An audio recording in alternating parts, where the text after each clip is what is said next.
এবারে শুভ দুপুরে কী রান্না করেছি চলুন দেখাই। আগে বলে নিই, এই যে 3 দিন যে বৃষ্টি হয়েছিল, কি সুন্দর ওয়েদার ছিল। আজ থেকে এত রোদ্দুর, আবার গরম শুরু হয়ে গেছে। যাকে সে তো বললে হবে না, ওয়েদারের ওপর সব কিছু। আচ্ছা, আমি কি রান্না করেছি আপনাদের দেখিয়ে নিই।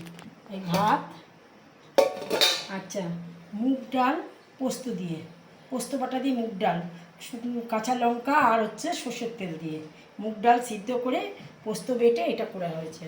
আচ্ছা, ঢ্যাঁড়স ভাজা আর কুমড়ো শাক ডালের বড়া দিয়ে, বড়া করিনি, ছড়িয়ে দিয়েছি, দিয়ে কুমড়ো শাক চচ্চড়ি। আচ্ছা, তেল পটল না, দই পটল আর হচ্ছে কচুরমুখী আলুর দম, আর হচ্ছে এই ডালের বড়া দিয়ে কালো তেঁতুলের টক, মিষ্টি চাটনি। আজকে শনিবার, তাই আমাদের আজকে এইসব রান্না হয়েছে। নিরামিষ খাই তো।